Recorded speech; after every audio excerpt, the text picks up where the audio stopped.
like, what's the dream of? What's the hope in? What's the doubt for? Live to no end. This is living. The life I've been given as a gift. If I'm a living, I'ma live with the death. So what's the dream of? What's the hope in? What's the doubt for? And live to no end. This is living. The life I've been given as a gift. If I'm a living, I'ma live with the death. Yeah. What's going on, everybody? Welcome to the agency call. I'm excited for our topic tonight. Master the basics, back to basics. I've had many mentors in my life and in my career in this industry and other industries that they've told me that if you want to become a master, you have to learn how to master the basics. And there's typically just a few basic principles that, if done well over and over and over again, that you can really succeed in this career, or really any career. So it doesn't matter whether you're selling cars, you're selling meat door to door, you're selling books, or you're selling insurance. At the end of the day, there's some basic principles in sales that are going to help you succeed, but then there's also some basic principles in selling insurance through Family First Life. And for us, it's not that deep. You ask any of the top producers, I'm going to go over some of these basic principles. They really are not that deep. We buy leads, we dial the phone, we talk to people. Like that's the whole call. That's the basics. We're going to obviously dig a little bit deeper into those things, but that's it. And, I was having a conversation with somebody before, and it's buy leads, dial the phone, talk to people.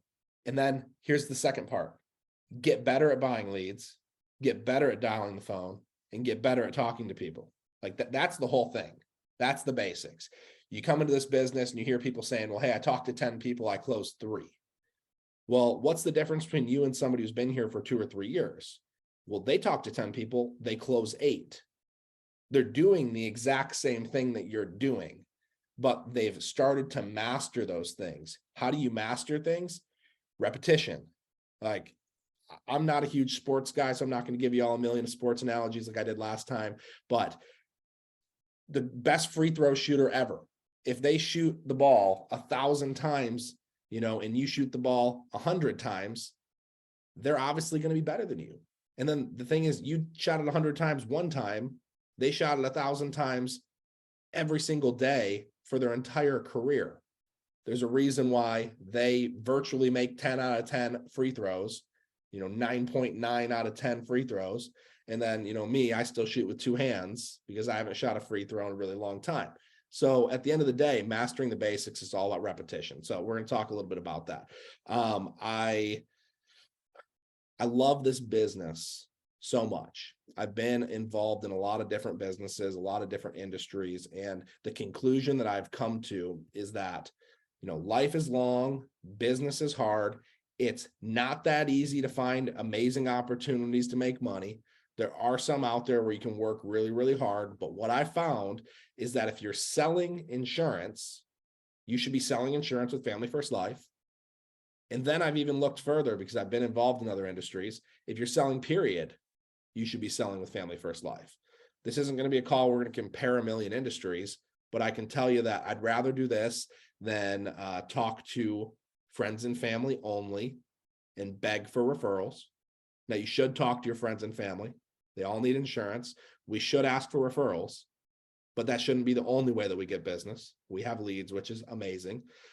We don't have to go and knock on doors of people that we've never met before who have no soliciting signs. Like, these are people who are raising their hand looking for what we have. Now, at the end of the day, every business has leads, and a lead is a lead is a lead. They're not sales, they're a lead. If every single lead that you bought was a sale, everyone would do this, everyone would be incredibly successful. But at the end of the day, you have to actually work the leads. So I love this business because we have leads, and I love this business because we are helping people with a product that they actually need and they've requested help with. I've sold a lot of things. The first thing that I ever sold were these little orange energy drinks right here. And we called them the healthiest energy drink on the planet. We said that if you drank them, you wouldn't have a hangover. Do you need that product? No. It was a luxury. It was something that I could convince you that you wanted, that I could try to convince you that you needed, but you didn't actually need it. Whereas if I die and my wife loses my income, she's screwed. She doesn't have anything to be able to go ahead and take care of our family. So we need life insurance. And especially someone like me, if I request it and I tell the agent who's talking to me, here's the reason why I need this, like there's no reason why that person shouldn't buy. So I love the intent that when you talk to a client and you say something like, hey, Sean, most people fill it out for XYZ reason. Is that what you were looking for or something different? And Sean says, that's exactly what I was looking for. Like when I have that conversation with somebody and they say, yes, that's exactly what I was looking for. Yes, it might take 80 phone calls for you to have that conversation where someone says, yes, that's exactly what I'm looking for. But if they say that's exactly what I'm looking for, that is a slam dunk sale. And the only reason you don't have it is because you got weird or too salesy and made them feel uncomfortable, or you made it unaffordable for them. That's the only reason you don't get that sale. So like if you can learn that, it's a numbers game. And at the end of the day, if I work the numbers, I'm going to find the people who say, yes, that's exactly what I was looking for. You're going to find people who say, I was just looking for a quote. I don't remember filling that out. You're going to hear everything in the book, and your ability to be able to flip that and say, hey, understand, I know your phone's probably blowing up with telemarketers. I'm actually the manager who's been assigned to get this to you. Hey, I know you filled this out because I have XYZ piece of information, your date of birth, your email, your phone number, your address. I don't care. I understand that you're annoyed. I understand you're saying you didn't fill it out, but I know you obviously did. And I'm not here to twist your arm. I'm just here to help you. Like if you can have that attitude with people, people will stay on the phone. They'll stop treating you like a telemarketer. So it's just learning some of these skill sets to keep people on the phone. Those are the basics. Learning how to call people, tell them who you are, why you're calling, and actually get them to confirm that they filled out the form. Like that's the basics right there. And people will say, well, there's no way that they filled this out because they're telling me they didn't. People lie. People lie. And if you can learn to be the anti-telemarketer, if you can learn how to be the person who increases your credibility and reduces the sales pressure to get somebody who is super resistant of phone calls and telemarketers and they feel like they're being scammed, and you can be that person that like captures their heart and keeps them on the phone, like you're going to have a client all day, because every single person who fills out a lead, they actually filled it out. Now, their receptiveness to somebody calling, but that's a whole different story, but they did fill it out. They absolutely did. So now your job is to find the ones that you can obviously, turn into a presentation. You can get them to say, yes, that's exactly what I was looking for, and, move through and help that client. So super, super simple. My belief in this industry, this has changed my family's life. I can tell you guys that for a fact. We don't talk about that stuff enough. You just see leaderboards and you see, I can't imagine what that person, is making, but you also have to understand the work that was involved for some of these people to get where they are. For me, I still sell insurance today because I believe in it. We have built a pretty nice team to the point where maybe I don't have to sell insurance, but I believe in this industry and I believe in what we're pushing. So I continue to help families every single day. My belief in this industry was that, my family was, coming out of a nasty bankruptcy. We had lost pretty much everything. I had been, a successful and a failed entrepreneur in multiple endeavors. And then I lost all my confidence in being a business owner. And I came to Family First Life and I went to work, and it changed everything for my family. It changed absolutely everything. It gave me my confidence back, and it helped me become, the confident provider for my family. I was afraid to have kids because I didn't think I could be a provider for them. Now I got two. I got a 19-month-old and a 4-week-old in a couple days. A 4-week-old today, actually. Today's is 1 month, I guess. But, I have confidence to be a provider because of the skill set and the basics that I've learned just doing something over and over and over and over again, that I know that you could take everything away from me. Take everything away and ask me to build it up again. And yes, I might be a little butthurt that I have to do the work all over again, but I know that I have the skill set that I can do it again. That's what I love about this business. So we're going to talk about leads. We're going to talk about, dialing the phone. We're going to talk about talking to people. We're going to talk about how easy it is to recruit agents to work here, because that's a whole other aspect to your business, another basic. We're going to talk about the benefits of, live dials and being involved and participating. We're going to talk a little bit about phone scripts. We're going to talk a little bit about how to be prepared, and how to kind of have an agenda when you're going ahead and, talking to clients, and how, being prepared, can be the reason that, you get the sale or don't get the sale. So the first thing that I really want to talk about here is when I was getting started, I was afraid. I had a lot of fear centered around this business. It was a new business. I had been in other businesses. I had called people before, but it was something new. We had a guy who jumped in our live dial session the other day, someone that I've known for, over a decade. And he's a very successful business guy. And he jumps on, and he's like, I was not expecting to be afraid to dial, these $11 internet leads. I've been a big business owner before, but for some reason there was fear around it. And in this business, and in any business, we're in what's called the fear management business when you first get started, how to manage that fear. We have to learn what the opposite of that fear is and how to manage it. The opposite of that fear is confidence.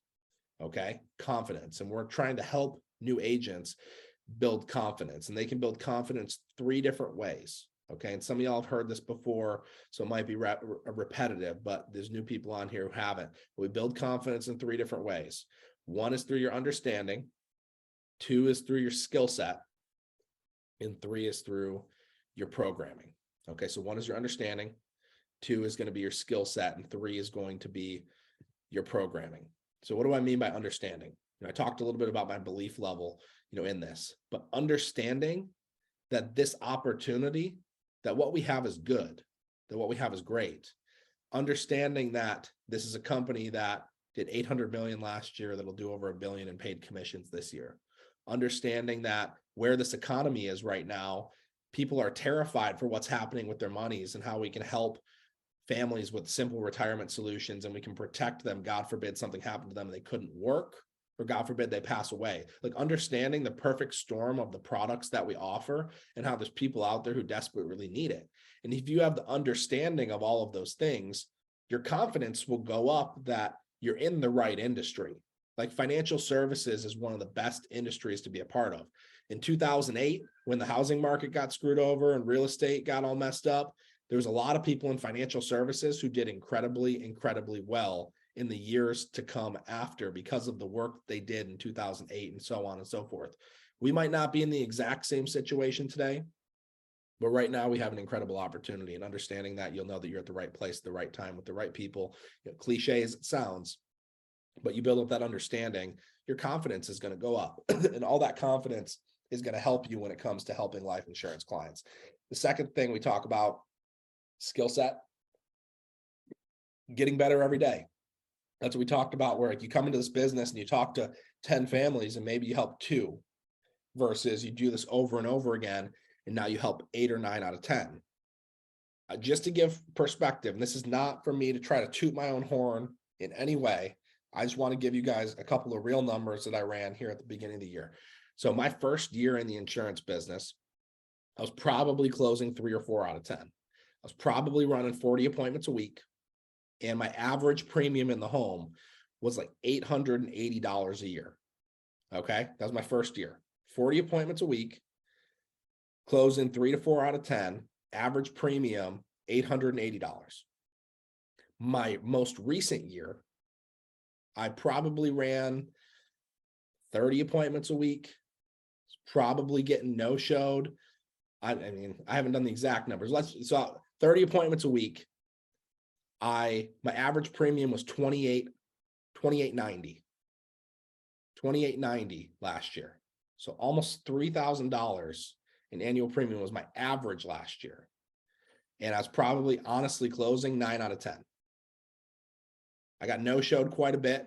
That happens, moved to telesales from in-home, but my average premium went up. My appointments went down, but my average premium went up. So talk about your skill set gets better through repetition. Again, that's not to toot my own horn. I have probably sat with more clients and been told no by more clients. If I take, the handful of top producers off of this call right now, because I know they've been savages on the phone, if I take them off the call, I can confidently say without them on here that I've been told no more times than everybody else on this call combined has even tried, if I take the top people off the call. But that's the thing, is if you're told no that many times, how many times do you think you're going to be told yes? So the skill set improves. Now, the other thing is I took personal responsibility for a lot of different things in my business. I took personal responsibility, not just for my closing ratio. I took personal responsibility for my persistency, how many clients actually stay on the books. I started to do things to make sure that clients knew that when I talked to them and I sold them an insurance policy, it wasn't going to be the last time they talked to me. It wasn't going to be the last touch. There was going to be something. I hired staff. I did whatever I had to do to improve in those areas. But I took responsibility and I said, I'm not just going to let, the blowing of the wind blow me all around in this sailboat. Like, I am going to choose to get better. I'm going to choose to improve my numbers. I'm going to choose to increase my persistency. I'm going to choose to increase my, appointment count. I'm going to, whatever it was, but whatever I have to do to get better, I'm not just going to stay the exact same, because the person who stays the exact same, they're the person who's not profitable. They're the person who's going to find themselves on the way out of this business because they don't change. They're not getting better. So constantly listening to those True Talk podcasts, constantly listening to the Next Level Live, tuning into different calls with top producers and managers and picking up one or two little things here or there, little things that I could do to try to tweak and constantly get better. My challenge this year, I want to hit Hall of Fame again, but I want to do it a little bit differently. I've never written an annuity or any retirement products. I've never done that. And you guys are going to start seeing a bigger focus on us talking about some of those things this year, because we know that it can help agents become incredibly profitable. But I've helped, quite a few families and never written one of those products. It's totally out of my comfort zone. And I haven't helped anybody using those products. So only a handful of people on our team have, where really every single person on here should be finding 1, 2, 3, 4 annuity opportunities per quarter. You should. And if we helped everybody help one family with an annuity every month, every other month, your profitability would go through the roof. Some of those commissions are 5, 6, 7, 10, 20, $30,000. Incredible opportunity there, but we don't talk about it. That's out of my comfort zone. I'm deciding to get better this year because I found out there wasn't really much more I could learn about mortgage protection and final expense. So how do I take advantage and continue to grow my skill set? I can keep doing the exact same thing, or I can take profitability even to a whole nother level by getting out of my comfort zone and learning something new. So you're going to start hearing about some of that stuff this year, but that's the goal. It's every year you get better. Every year your profitability gets better. Like, these are the things they all have to start thinking about. And I was talking to, an agent the other day, and again, it's not to try to toot my own horn, but it's to show you what 3 years in this business can do. We were doing taxes, and we're finding out what did everyone spend on leads versus what did they issue. And this particular person, I'm not going to mention their names, so they're not going to be mad at me for sharing the story, but they had made 4 times more than they put into the business. So they put in what they put in, and they made 4 times more than they put in leads. And I said, okay, that's not bad. We'll just give a random number. We'll say you spent 10, you issued 40. Okay, this person in particular, they spent 30 and they issued probably 120, or maybe they deposited 120, but they had about a 4x on their spend. And I said, let's look at mine. And when we did mine, I spent 47. Okay, but the 47 was also including leads that I purchased for other people, not just my own, and I issued 550. So mine was like 12x and theirs was 4x. And this was only like their first full year, and it's my third full year. So it's like I got better, but those numbers didn't start like that. Every year they've gotten better and better and better. And again, it's not to toot my own horn, it's just to show you what's possible if you're here a year from now, if you're here 2 years from now, 3 years from now, 4 years from now. Like, if you're here 2, 3, 4 years from now, like, guys, I have client reviews. I have things where I don't necessarily have to buy leads every single week because I have a book of business that I can go back to and help. The skill set continues to improve, and it's a compound effect. You're not just going to blow up overnight. You might have a big month or a big week, but then like you look back a year, 2, 3 years from now, and you'll be a completely different person than you were a couple of years ago. So again, it's not me trying to say, hey, look at me. It's me just trying to say, hey, here's what's possible if you stick with it. Be here a year from now and see how much different your skill set and your confidence is. And the last way we build confidence is going to be through your programming. Okay. Your programming is that little voice inside your head. Okay. And does that little voice say, there's no way the leads actually really filled that out? There's no way. Like, that's if your head is saying, I don't think the lead actually filled this out. Your programming is wrong. Your programming is going to not serve you in this business. It's the one that says, well, I talked to 3 or 4 clients today. I'm probably good for the day. Or is it, can I do one more dial? Can I get one more person on the phone? Can I just do one more presentation?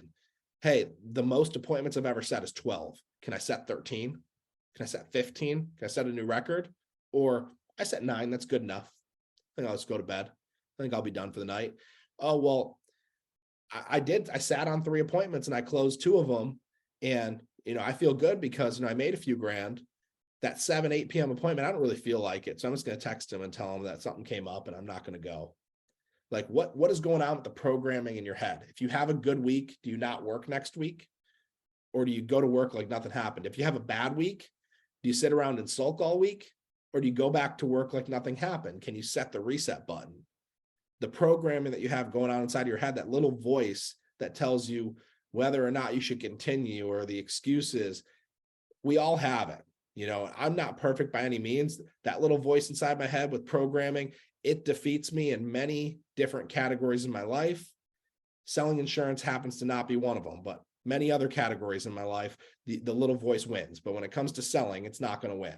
And I got work to do in some other categories personally in my life. But the programming at the end of the day is, I'm going to keep a positive attitude. I'm going to keep a positive attitude through everything. I'm not going to be a complainer. If you're a complainer or you're a blamer, you are so close to being on your way out of this business. Like, I can predict the people who will be here a year from now by the conversations that they're having with other agents. If they're constantly the person that's complaining about this and complaining about that, they're not going to be here. And then they're going to go to their next business and they're going to complain about something there too. They're going to find something to complain about because they don't have their programming right. It's not the business. It's not the opportunity. It's not the leads. It's you. So we got to go ahead and get the programming right at the end of the day. So confidence is built through your understanding, through your skills, and through your programming, controlling the stuff that goes on inside your head. Next thing, 4 realities that I learned from one of my first mentors. This was a mentor that had a team of well over 50,000 people selling these energy drinks. Okay. It was crazy. This business unfortunately doesn't exist anymore, but I still drink the products. But this was something that, my first mentor, his name's Tom, taught me. And he said, there are 4 realities when it comes to building a sales team. Number 1, you have to understand that this is a business, plain and simple. This is a business, and business is business. There aren't emotions in business. You have to be super level in business. And business, obviously, number 2, it's going to take work and it's going to be a journey. So number 1, this is a business. Number 2, this is a journey. It's not going to happen overnight. We talk about that journey, 3 years in, I'm still on the journey. Some of y'all are at different points on the journey. It's not always going to be the same path, but it is a journey. Number 3 is people are going to say no, and people are going to quit on you. That's a fact. Clients are going to say no. Your biggest clients are going to cancel. It's going to happen. And agents are going to quit on you. People that you never in a million years thought would quit on you are going to quit on you. That's part of the journey here. So this is a business. This is a journey. People are going to say no. People are going to quit. And you have to work at this every day. Like, this is not the type of business that you can come into and work for a couple of days and then take 4 weeks off, and work for a couple of days and take the next week off. This is a business of consistency. Whatever your consistency looks like, if you're part-time and you're like, listen, I can only sell Thursday, Friday evening, Saturday, Sunday. That's all I can do. We'll do it full-time during those time blocks. If you're full-time, be full-time. Be consistent, whatever that is. The person who goes out and has 100K month, and then the next month they come in and they do 10, the reality is they're going to get eaten alive. Yeah, they had a great month, but 20 to 30% of that business is going to fall off the books. And now they're going to be negative 20 because they only wrote 10, because 20 to 30% fell off. I'd rather somebody consistently write 20, 30, 40 every single month than do 100, then do 10, and then do 50, and then do 5, and then do 70, and then do 3. Like, I would much rather You just stay consistent, because consistency is going to be the thing that keeps you in this business. So again, this is a business. Business is business. This is a journey. It's not going to happen overnight. People are going to say no. Agents are going to quit, and you're going to have to work at this every single day. So when it comes to the basics, I have this sentence, I guess, that it's always been in my head for as long as I remember in sales, and again, I have so much I've learned from old mentors and old businesses, but they said, just do the right things long enough consistently. Like, I've got that written all over my office. Do the right things long enough consistently. Do the right things long enough consistently. Do the right things long enough consistently. And then you just have to ask yourself the question, like, what are the right things? Am I doing the right things? How long is long enough? And like, what's consistency going to be for me? And it's like, whatever those answers are, like, that's going to determine where your business goes. So for me in this business, I determine what the right things are for this particular business. It's making sure I have leads. It's protecting my dial time. It's dialing until I have enough appointments. It's actually talking to all the families that I set appointments with, not skipping appointments. Those are the right things for me. Everybody's going to be a little bit different. If we talk about how long is long enough, well, I'll say as long as it takes, because if you can learn this skill set, it'll be worth it. So how long are you willing to work at it until you learn this skill set? Because again, the skill set is everything.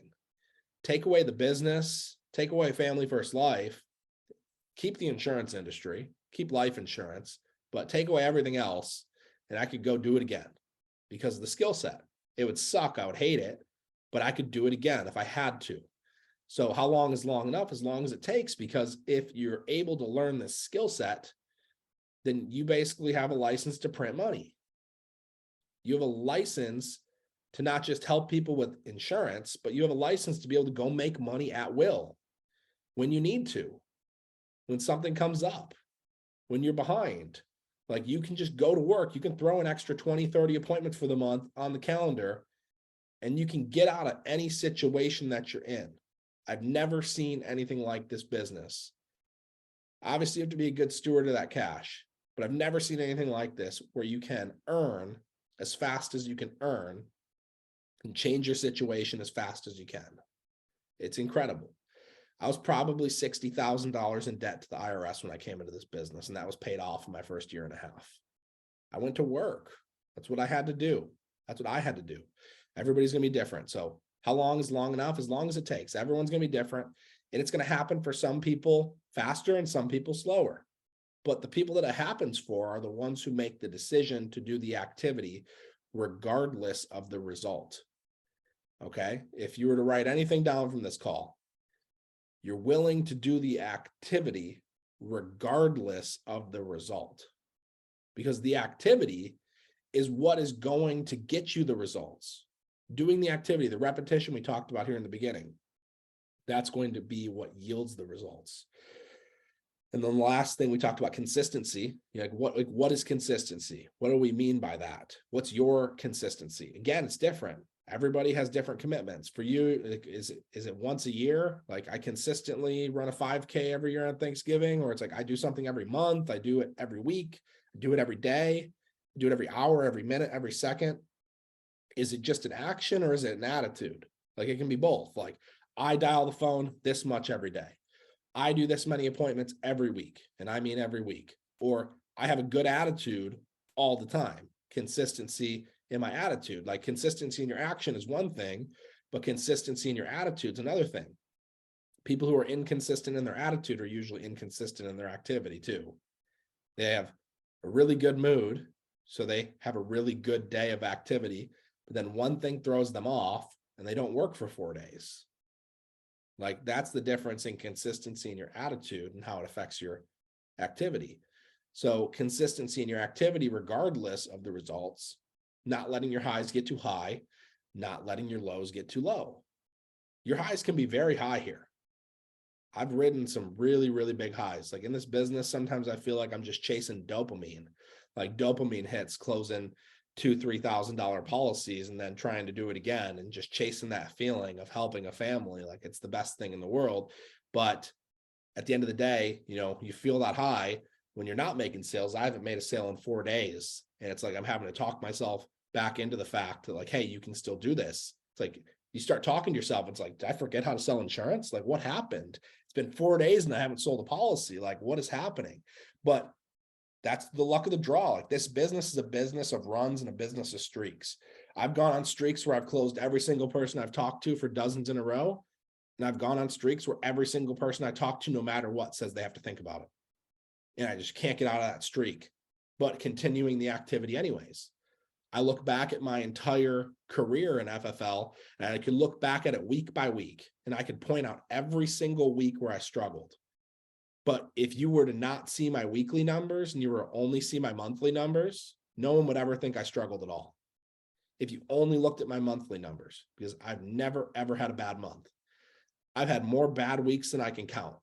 Every single month, at least for me, what ends up happening is I have one amazing week, like a record-breaking week, 2 pretty good weeks, and 1 horrible week. That's what happens for me every single month. I don't know how to explain it. That's what happens for me. It happens to a lot of other people too. Some people like Sean just have good weeks every week. But at the end of the day, it's consistency. The activity breeds the results over and over and over and over again. So this business is a mental roller coaster. And the honest truth is only the strong will survive. Guys, we've seen some people fall out of the business. They didn't survive. They didn't survive. That's the honest truth. They let the attitude, they let the lack of activity, the lack of consistency, their lack of stewardship of the funds eat them alive. They didn't survive. So it's a roller coaster, and only the strong will survive. And you have to get stronger. You have to get better. You have to improve your closing ratio. You have to improve your persistency. You have to get better at dialing the phone, better at keeping people on, better at reducing sales pressure and increasing your credibility. Like, that's it. If you take full on personal responsibility for getting better, you will survive, and you won't just survive, you'll thrive. So you're either going to get stronger on this journey, or you're going to wither away and die. It's as simple as that. And like, I don't mean to be like too hardcore for anybody on here who's brand new. Like, I really don't mean to be that hardcore, but like, it's the honest truth. And I'd rather somebody have told me that in the beginning than lie to me and me figure it out later, that you have to get better or you won't make it in this business. But it's not anything crazy that you have to get better at. It's a few very simple basics. Get better at buying leads, get better at dialing the phone, and get better at the presentation. That's it. It's really that's it. When we talk about buying leads, like, what does getting better at buying leads look like? Well, when you first get started, a lot of times we come in here and we don't have a lot of money. So what do? We buy aged, cheap leads. That's what we do. Grady, he calls it the time money pendulum. You come into this business, you got a lot of time and not a lot of money. You do this business for 3 years. I ain't got a lot of time, but I got a few dollars. So for me, I want to maximize the time that I have. So I like to buy new expensive leads because I've earned that right. You know, I've earned the right to dial new expensive leads. There are people who are brand new in the business go, just give me the new expensive leads. Yeah, you can do that. But guess what? A $70, $80 lead, they might answer the phone quicker, but they'll tell you they didn't fill it out and to F off the exact same rate that an $11 lead will. The $11 lead just maybe won't answer the phone, you know, at the same rate. But I can't tell you how many $80 leads told me to, you know, to take a walk. It happens. So you get better at buying leads, meaning you start to figure out what leads work best for you. There's some people on here, you love aged internet leads. That's amazing. You love doing one call closes. Some people on here, they say, I only do Facebook final expense leads. Others say, I only do mortgage. Hey, I look for age mortgage in the CRM, and I get up at 2 a.m. every day and I look to see when the age mortgage comes in and I snag it. Like that right there, that's a skill to like learn when the age mortgage comes in. Like that's getting better. You're not just waiting until 11 a.m. when everyone else went and swooped up all the 1 months. You're getting creative and you're getting out there. You're finding other lead vendors. There's people in here who are running their own Facebook ads. Like there's so many different things that you can do just to get better at buying leads, to figure out what's the perfect lead count for you. Is it 40 final expense? Is it 121 month old internet leads? Is it 100 brand new instance? Like what's best for you? Figuring out your lead flow, your consistency, And everybody's lead flow is a little bit different depending on where you're at. But figuring that out and understanding that buying leads consistently is the goal, to have consistent results. I've seen that when somebody spends between $1,000 to $2,000 a week on leads, they can expect, I don't want to say expect. There have been agents who spent $1,000 to $2,000 a week on leads who have helped 10 families in a week. I can't say expect because there's no guarantees in this business, because you might just not be good. And that's a fact. So the goal is to basically have 30 presentations and sit with 20 and sell 10. You sell 10, our average commission is about $1,000. If you're actually having 30 to 40 presentations and you're not helping 5 to 10 families, you're doing something wrong. But having the proper lead flow is going to be the key here. And there's so many different ways that you can do it. And obviously a lead strategy session is going to be the number one thing that you can do. If your current lead flow is not working, get with your manager. Anybody on here is welcome to talk to me, and we can talk about trying to figure out how to get your lead flow where you want it to be. So that's all we're going to spend on leads here. Dialing the phone, protecting your dial time. So what does that look like? I used to do all in home. Now I do all telesales, but dial time for me used to be, I dial on Mondays and Thursdays, and I protect my time to make sure I get my appointments for Tuesday, Wednesday, Friday, Saturday. And I used to have conversations with my wife. Hey, from this time to this time, I'm going to dial until I get it done, or I'm not coming downstairs. Like, protecting my dial time meant that I am going to sit in this chair until the job gets done. Telesales is a whole nother animal, because I hate sitting in this chair. I really do. So for me, it was hard because I used to love getting out there and talking to families in the home. But for me, I need to make sure that I fill my schedule with appointments, or I do a certain amount of presentations in a day. I also need to make sure that if I have things going on, we just had a baby. I have 4 sets of parents between my wife and I, divorced parents' life, that have all been married 3 times. So when new baby comes, guess what? Everybody wants to come visit. So I just had my 3rd set of parents come visit in the last 4 weeks. Okay. But guess what? Look at the leaderboard.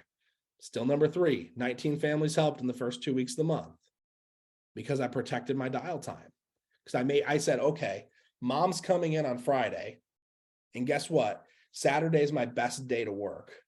Mom, dad, Saturday, I'm going to be unavailable, but Sunday, we're going to go to church. We're going to spend the entire day together. Monday, we're going to spend the day together, and then y'all are going to go home. I had to protect my dial time. Hey, I have something that I cannot miss here. Doctor's appointment for my son. Okay, well, that doctor's appointment, when you got 2 kids getting in a car, you think it's going to be an hour, it's like 4 hours. Well, I need to make up that time somewhere else. So like, protecting your dial time means that I'm not going to sacrifice my activity just because something comes up.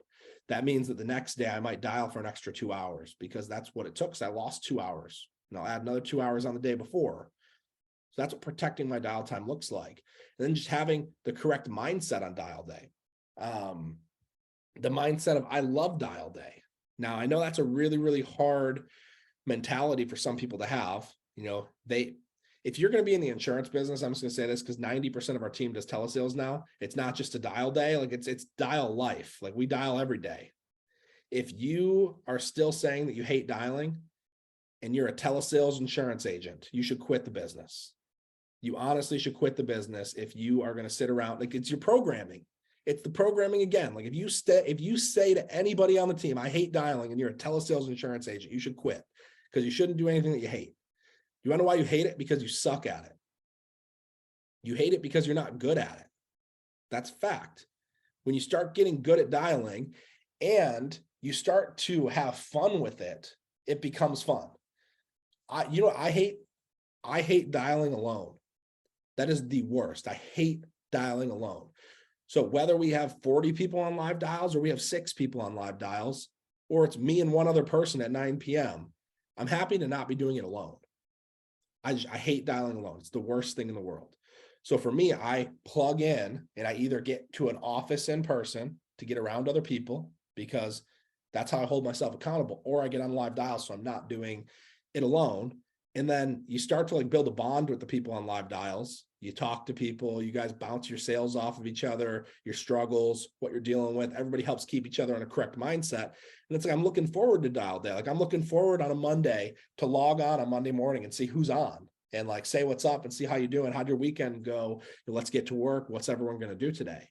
Like my mindset on a dial day is I'm excited. I'm excited not just to dial with others, but I'm excited to hear what crazy, stupid thing a client's going to say to me today.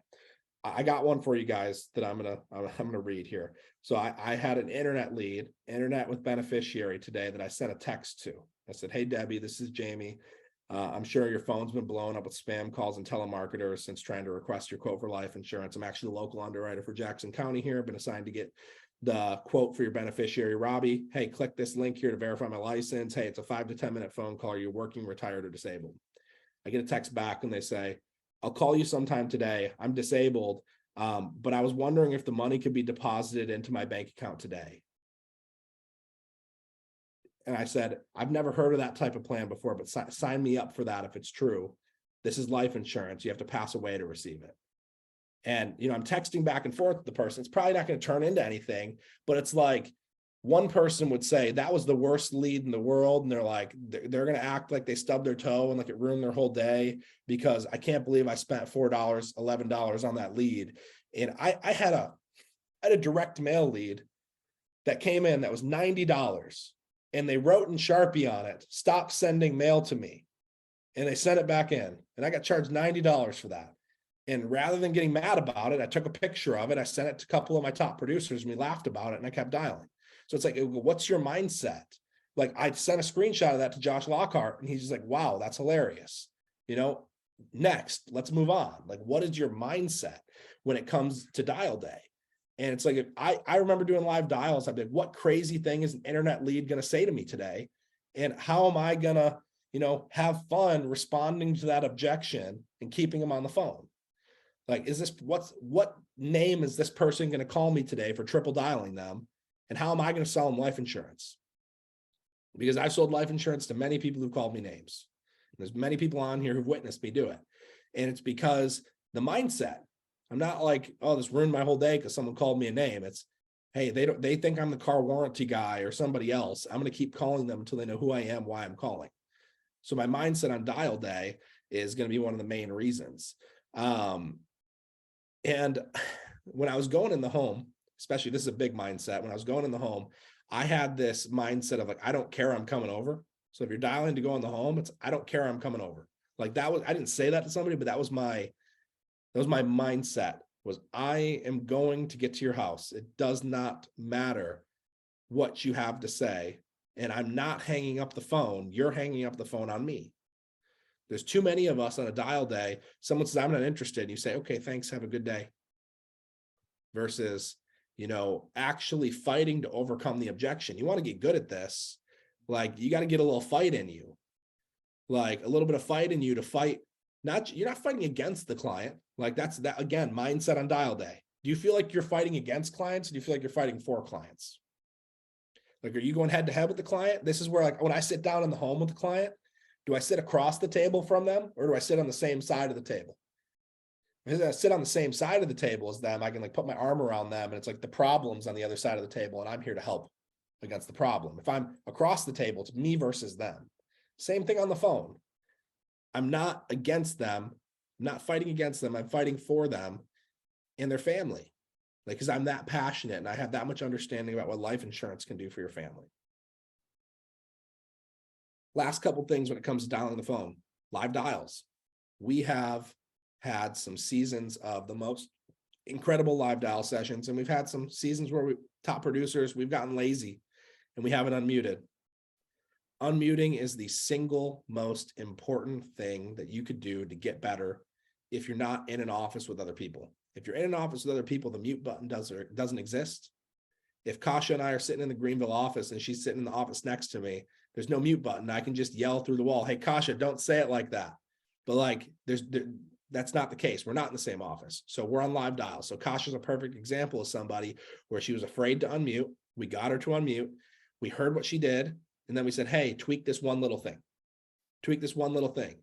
And then same thing for her. It went from I hate dial day to I love dial day because it's a lot of fun because now I've gotten better. So live dials is one of the best places you can come. It should be in its perfect, origins. It should be, a fun place to be that is judgment free where you can get better. And the honest truth is some days there's a bunch of us on here just not wanting to dial alone, but also not wanting to participate with each other either. But we don't want to dial alone. So some days it's like that. And, for my contribution to that, I'm sorry. We can get better. All of us can at unmuting and do what we can for the new agent. But it's not just for people to come on and listen to top producers. My encouragement is as a new agent to jump in the chat and say, hey, I'm new here. If I get someone on the phone and I unmute, will someone give me feedback? And that's important because a lot of us, we're working, like we're trying to get our appointments in. That's what we're trying to do. But if you let us know you're new, a lot of us will put an ear out for you. Like, okay, we had, Mona, she was new today. If she was dialing and she said, hey, if I get one, can I unmute and somebody give me feedback? Like 3 or 4 of us, Kasha and Josh and I were all talking to her earlier. It's like, we're going to listen for when Mona unmutes and try to give her some feedback. So that's what live dial should be. And that's what you can get and what you should be able to expect when you come into a live dial session. If you're not getting that, let us know because we want to get better. If nobody's unmuting and nobody's giving feedback and all that stuff, let us know because we want to get better. So that's all we'll say on Dial on the Phone. A few minutes we got here left. The presentation is simple. I'm not going to dig super deep into it, but it's just learning how to memorize a very simple opening structure, some very basic word tracks, and learning how to figure out what they wanted and revoicing back to them why they wanted it. Hey, Susie, most people fill this out for XYZ reason. And then she goes, yes, this is why I filled it out. And you say, okay, if I'm hearing you correctly, Susie, what I'm hearing is you say that you filled it out for XYZ reason. Is that correct? Yes. Okay, perfect. Here's who I am. Here's what I do. Here's why I do it. And here's what we're going to do today. And if you can get really good at memorizing that and creating some structure and just saying, hey, I'm going to show you a few options, and then we're going to submit a request for coverage to see if you can qualify. Sound fair? Sounds fair. You've told them who you are, why you're calling.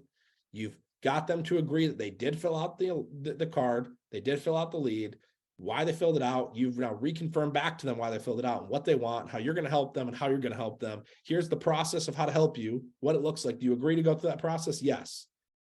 You just got to memorize that. That's it. And have confidence in becoming a problem solver on the other end of that. So the best thing is you can lean into your manager and you can let them be your quarterback. Live dials. If I'm on a phone call, hey, Mary, I'm going to place you on a brief hold, mute. Hey, Kasha, I got Mary here who's 72 and I don't know what to do. Can you help me? Like we're on live dials. Like that's the whole idea. We can tell you what product to write and how to make the close. And we can also be texting you in the chat to give you some different things to say or different directions to go. So just trust that someone will be there to tell you what to write. Your job is just to memorize the basic opening structure. And then a strong open is going to prevent a lot of objections at the end. And if you do get objections are an opportunity to learn. If you can't overcome it, hey, Kasha, what would you have done here to overcome? Think about it. Hey, Kasha, what would you have done here to overcome? I need to talk to my wife, and she's going to give you some things that she would have done maybe on the front end to prevent that. But then also if you're fighting for it, here's what I would have said. So here's the honest truth, guys, and we'll end with a couple of things. You have to become obsessed with learning and growing. Obsessed with learning and growing. In between appointments, I'm trying to learn. I'm obsessed with listening to podcasts and YouTube videos, even to this day. I do my best to try to replace entertainment with absorbing knowledge. And now, I want to, I feel like I've listened to every mortgage protection and final expense podcast you can listen to. So then I start listening to things that are non-FFL. And now I'm like, okay, I'm not getting better at my craft. I'm getting better, but not at my craft. So this year I'm committing to learn some retirement solutions. And that's what I'm going to try to obsess over and get better with, but I'm trying to get better. And by doing this, you're going to raise your belief again. And if you raise your belief, you're going to raise your results. So I think the last thing I'll kind of close with is that if you're serious about being, a 20 family producer and ultimately a 30 to 40 family a month producer, there's going to be 3 things that you really need to keep at the center of your focus. Number 1 is going to be your why. Like, why are you doing this? Like, not just some cheesy thing of like, oh, I want to retire my parents. Like, just get really, really clear about why you're doing this. Like, for me, it was like, I've had financial ruin happen to me and I'm never going back. I wanted to have kids and I wanted to be a provider for my family. I wanted my wife to be a stay-at-home mom, and I never ever want to go back to what we were living before this. And some of you, for me, I've achieved a couple of my goals and now I never want to go back. So my why is a little bit different. But some of y'all, you want to achieve something you've never achieved before. You want to get confidence, whatever that is. Like, what is that reason why? Number two is this idea of staying coachable. Are you going to be teachable? Are you going to be coachable? If somebody says, hey, don't say it like this, don't say, well, that's not how I'm saying it. I'm actually saying it like this. You say, okay, I'll try to get better. Like if someone says, hey, this is the coaching that I'm giving you, you don't say, well, what if I did it like this? You say, okay, I'll give that a try. And also be coachable to the right people. Like, don't take advice from someone who's not helping 20, 30, 40 families in a month. Don't do that. Find somebody who is succeeding in this business to take advice from. Don't take advice from people who are still trying it out. So number one is your why. Number two is this idea of staying coachable. And number three is the focus is your calendar, your activity. Like, what's your white space on your calendar look like? If you look back at your day, do you have a bunch of white space? If you have a bunch of white space, that's why you're not succeeding. So at the end of the day, just understand that if you're not where you want to be, it's going to be either a matter of skill or a matter of will. Skill or will. Either you're doing the activity and you have the skill you need to develop and improve the results, which is the easiest thing to fix because we can help anybody with a skill, or you're lazy and you don't do the work, but you're super skilled. Like, we can't teach you. I could name dozens of people who are some of the most skilled agents I've ever met that are just lazy.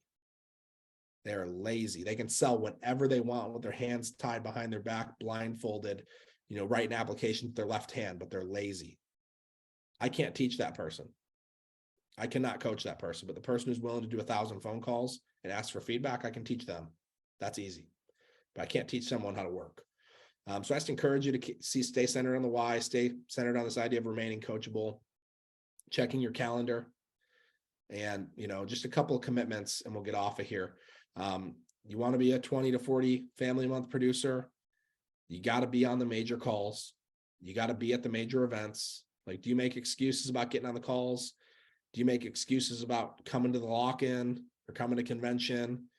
Do you block out those things on your calendar ahead of time?